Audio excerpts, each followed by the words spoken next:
Salam alaikum. On continue avec la conférence sur l'obésité commune chez l'enfant et l'adolescent. On va voir le dépistage et la prise en charge. On a vu dans les vidéos précédentes les complications qui surviennent surtout à l'adolescence et l'âge adulte et le pourcentage de rester obèse à l'âge adulte, surtout chez l'adolescent. Donc, c'est pour ça le dépistage précoce des enfants à risque est très important et leur prise en charge précoce empêche l'évolution vers l'obésité adulte. Par qui se fait ce dépistage? C'est au niveau des PMI, l'hygiène scolaire, le médecin général, le pédiatre libéral et le pédiatre hospitalier. Chez qui et quand dépister? Il est recommandé de surveiller l'indice de masse corporelle systématiquement chez tous les enfants et les adolescents, quel que soit leur âge, leur corpulence apparente, le motif de la consultation, au minimum 2 ou 3 fois par an. Il est recommandé d'être particulièrement attentif aux enfants présentant des facteurs de risque précoce de surpoids et d'obésité. Comment suivre la corpulence? Il faut tracer les 3 courbes, la courbe de l'IMC, la courbe de la taille et du poids sur le carnet de santé. Il y a des carnets où on ne trouve pas l'IMC, donc vous pouvez télécharger la courbe d'IMC et travailler avec. Quels sont les signes d'alerte à repérer? On a déjà vu ça dans les vidéos précédentes. Donc, le rebond d'adiposité précoce qui survient avant l'âge de 6 ans et qui est un facteur prédictif de l'obésité chez l'adulte. Euh, L'ascension continue de la courbe d'IMC depuis la naissance et le changement rapide de couloir de la courbe d'IMC vers le haut. C'est ça les signes d'alerte à repérer de la courbe d'IMC. Il faut calculer aussi le rapport tour-taille sur taille. S'il est supérieur à 0,5, donc l'enfant présente un excès de graisse abdominale associé à un risque cardiovasculaire et métabolique accru. Voilà. La charge est difficile et longue, c'est pour ça qu'on doit faire le dépistage précoce. Comme je vous ai parlé à la première vidéo, que le succès thérapeutique, c'est juste entre 20 et 30%, c'est très médiocre.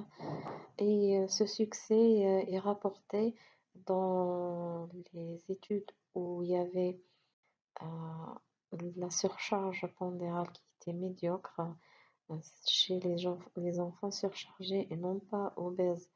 Donc, d'où l'intérêt du dépistage. Comment faire la prise en charge?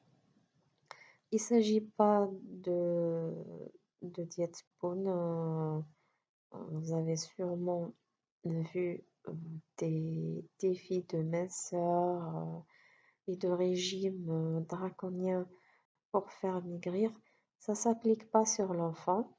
Pour l'enfant, les principes de la prise en charge sont l'éducation thérapeutique. On prend en compte l'alimentation, l'activité physique, l'équilibre du rythme de vie et les aspects psychologiques et socio-économiques. On va impliquer les parents et tous les adultes responsables de l'enfant. On veille à ne pas culpabiliser, blesser ou stigmatiser. On obtient l'adhésion de l'enfant ou de l'adolescent et de sa famille, qui est très importante. Si l'enfant ou ses parents n'adhèrent pas à la prise en charge, on ne peut pas avoir un succès thérapeutique. Il y aura soit des échecs, soit des effets yo-yo, euh, soit une aggravation de l'IMC. Le suivi doit être régulier et prolongé au minimum 2 ans de prise en charge individuelle. Très important d'avoir une motivation personnelle, surtout de l'enfant. L'objectif de perte de poids n'est pas pertinent chez l'enfant et l'adolescent. C'est pas un objectif prioritaire. L'objectif, c'est de ralentir la progression de la courbe de corpulence et on instaure un objectif pour chaque enfant. Chaque enfant ou adolescent peut avoir son propre objectif pondéral. Il est très important de le connaître et de le prendre en charge. On va voir tout ça dans les cas cliniques pratiques. Euh, donc, le contenu de l'évaluation initiale par le médecin habituel. Après le dépistage, on va faire l'examen clinique. On recherche les facteurs associés de comorbidité. On fait un entretien de compréhension centré sur l'enfant et sa famille. Quand il faut réaliser les examens complémentaires. Un surpoids sans obésité et sans facteur de risque, on fait rien. Une obésité avec des facteurs de risque, on fait un bilan. On explore les anomalies lipidiques, cholestérol total, l'HDL cholestérol, les triglycérides, en permettant de calculer le LDL cholestérol. On fait une glycémie à jeun et on fait les transaminases. Mm, Si vous ne savez pas ce que c'est les facteurs de risque, il faut revoir les vidéos précédentes. Vous allez les trouver dans ma chaîne sous la vidéo. Vous cliquez, vous allez trouver le playlist obésité chez l'enfant et l'adolescent. Vous allez trouver toutes les vidéos précédentes. Euh, Quelles sont les approches et les moyens thérapeutiques? Ce qui est le rôle du médecin, le rôle de la diététicienne et le rôle de la psychologue. Donc, il va y avoir quatre volets dans la prise en charge. Un accompagnement diététique, un accompagnement en activité physique, un accompagnement psychologique et on va voir un chapitre sur les médicaments et la chirurgie. Est-ce qu'il y a une place chez l'enfant ou pas? Donc, premièrement, on commence par l'accompagnement diététique. Quel est le but? C'est d'obtenir un changement durable dans les habitudes alimentaires du patient et de son entourage en se référant aux repères nutritionnels du PNNS, Programme national de nutrition et santé pour l'enfant et l'adolescent. Les, euh, les objectifs, on détermine le profil nutritionnel, on fait un diagnostic diététique et pour aboutir au conseil diététique, à la fin, on va sensibiliser le patient à son alimentation. Donc, les régimes à visée amaigrissante sont déconseillés chez l'enfant parce qu'il est en pleine croissance, il a besoin d'un repas varié et tous les aliments sont nécessaires à sa croissance. Aucun aliment ne doit être interdit, mais on va mettre des conditions sur certains aliments. Les conditions et les techniques de communication. On va écouter les parents et l'enfant. On pose des questions simples. On reformule à chaque fois que la question n'est pas bien comprise. On prend tout notre temps. On analyse et on formule les objectifs conjointement avec le patient. Il doit participer. Et on va faire face aux émotions. Euh, C'est-à-dire, on va pas culpabiliser l'enfant, on doit lui faire comprendre qu'on est de son côté et qu'on veut qu'il adhère au suivi pour son intérêt santé et santé mentale, santé physique. Voilà. Euh, on va faire un relevé par le patient ou bien sa famille de tous les aliments et les produits consommés au cours et hors repas pendant 3 à 7 jours. 3 jours de week-end, 3 jours de semaine et un jour ou deux de week-end, ou bien 7 jours, 7 jours sur 7 jours. Mais parfois c'est astreignant, donc on se limite à 3 jours de semaine et un jour de week-end. Pour chaque prise alimentaire, il faut préciser les horaires et les circonstances, préciser les quantités et expliquer le mode de préparation plutôt, pardon. On fait le diagnostic diététique, on voit le contexte des repas, est-ce qu'ils sont pris à la maison, à la cantine ou à l'extérieur?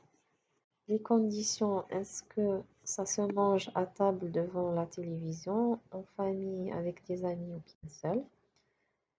Euh, le temps du repas pour voir s'il y a une tachyphagie. Le type de plat consommé, industriel ou fait maison. Le rythme alimentaire, est-ce qu'il y a un grignotage, prise alimentaire solide ou liquide en dehors des repas? Est-ce que le petit déjeuner est absent, insuffisant ou excessif? Est-ce que le goûter est absent ou excessif? Est-ce que le dîner est excessif?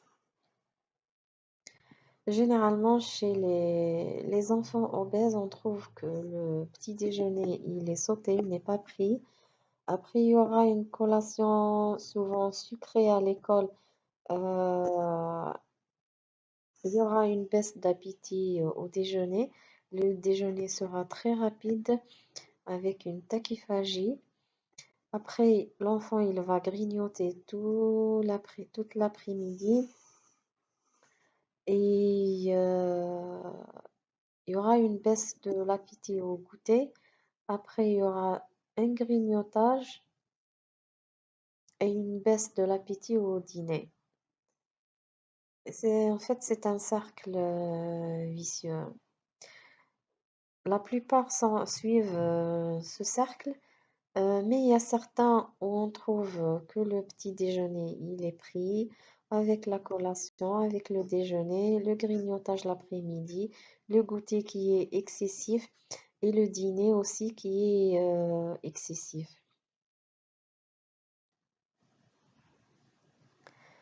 Euh, on doit préciser la quantité des aliments, le nombre de portions, est-ce que l'enfant se resserre, euh, est-ce que les repas se servent en un seul plat, chacun à son plat, ou bien ils mangent tous ensemble dans le même plat.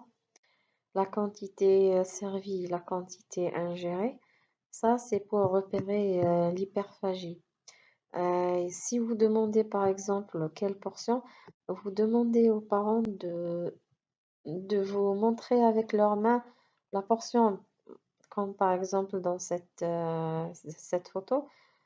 Si on vous dit l'enfant a mangé une pizza, il faut préciser quelle taille de la pizza. Peut-être que c'est une pizza familiale, une grande pizza. Est-ce qu'il a mangé une tranche de pizza ou quoi? Il a bu une boisson gazeuse. Combien de verres? Peut-être qu'il a bu dans la bouteille directement. On doit préciser aussi combien il mange de repas par jour. Est-ce qu'il bouge ou non? Euh, la qualité des aliments.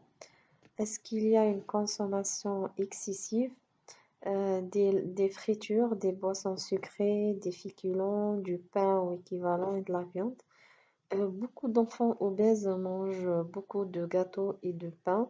Parfois, les mamans me disent que l'enfant, il passe toute la journée avec du pain à la main. et ils ne mangent pas les fruits et les légumes. Donc, on doit préciser aussi si la consommation est suffisante ou insuffisante de fruits et légumes, produits laitiers ou poissons. Et on doit rétablir un équilibre alimentaire en diminuant la densité énergétique des aliments, matières grasses et les sucres. Il y a certains qui disent il faut augmenter la consommation des fibres. Il y a d'autres qui disent non, les fibres peuvent entraîner des complications digestives, par exemple les occlusions, tout. Il faut varier l'alimentation, expliquer à la famille la pyramide nutritionnelle, ses intérêts. Il faut expliquer que l'eau, on peut le boire à volonté. On prend les féculents à chaque repas, les légumes et les fruits 5 fois par jour, les produits laitiers à chaque repas et la viande, le poisson et les œufs, les protéines en général, c'est 1 fois par jour. Et on doit limiter la consommation de gras et de sucreries au maximum. Euh, voilà, on va voir tout ça en détail dans les cas cliniques pratiques. Les conseils nutritionnels dans le contexte des repas. euh, Si l'enfant mange à la cantine, on doit voir le menu. Normalement, il doit être établi chez les établissements scolaires, les crèches et tout, pour compléter ce repas le soir. Si l'enfant mange au déjeuner, on va voir la composition et on complète pour le dîner. On doit accompagner l'enfant pour voir qu'est-ce qu'il mange, la quantité, la qualité. Le repas doit se faire à table, assis, sans télévision. Il faut favoriser la discussion et le temps de repas entre 20 et 30 minutes pour bien mastiquer, bien avaler, bien digérer, pour laisser le temps au corps de sécréter la leptine pour, euh, pour avoir le signal de la satiété. Il faut aussi privilégier les plats faits maison. La qualité des aliments, il faut manger équilibré, manger un aliment de chaque groupe à chaque repas. On doit travailler sur la connaissance des groupes d'aliments et sur la composition des repas de la journée et l'apprentissage du goût des aliments. La quantité, est-ce qu'il faut peser ou non? C'est très astreignant de peser. Euh, Généralement, l'enfant mange la moitié d'un adulte et une seule portion. Voilà une photo qui schématise 3 portions. Le F, c'est adulte, le D, c'est moyen, le B, normalement, c'est la ration de l'enfant. Voilà, donc c'est à peu près la moitié de l'adulte. Et généralement, les enfants obèses, quand on leur montre cette photo, ils choisissent le F ou bien quand ils ont un peu, euh, ils sont un peu timides ou bien restreints, ils choisissent le D. Le rythme alimentaire, donc le petit déjeuner, c'est 20% d'énergie totale de la journée. Le déjeuner, c'est 40%, le goûter, 10%, et le dîner, 30%. Donc, l'intérêt, c'est au petit déjeuner et le déjeuner. Le dîner doit être léger. Le goûter, ça dépend. Si l'enfant a faim ou pas, euh, ça dépend de la ration qu'on doit lui donner au goûter. On va voir tout ça dans le cas clinique. Les 10 conseils pour finir avec le grignotage, c'est de buvez beaucoup d'eau, prenez un petit déjeuner, prenez le temps de manger, ne pas sauter les repas, mangez une pomme, quelques noix ou quelques amandes quand il y a un creux. Ne vous privez pas pendant les repas, consommez les fibres. Il faut s'occuper, il faut pas rester regarder la télé ou internet. Ne regardez, ne gardez rien chez vous. C'est de vider les placards s'il y a des sucreries ou des salés comme les chips. Ne laissez que les bons aliments. Et le thé, il est recommandé, mais pas trop. Euh, le thé vert, pas trop. C'est surtout pour les adolescents et les adultes, les enfants, non. Euh, voilà, c'était la première partie de la prise en charge. La prise en charge est longue. Je vous fais la partie théorique, mais après, vous allez bien comprendre quand on fera les cas cliniques pratiques. Donc, c'était la première partie, c'est juste pour faciliter l'assimilation et pour la télécharger parce que, comme vous savez, la connexion est très faible. Je vous parlerai très bientôt de la deuxième partie de la prise en charge. Donc, je vous remercie pour votre attention. Voilà, vous pouvez vous abonner pour suivre les prochaines et les anciennes vidéos. Si vous aimez, cliquez sur like, sinon sur dislike. À la prochaine, Inch'Allah.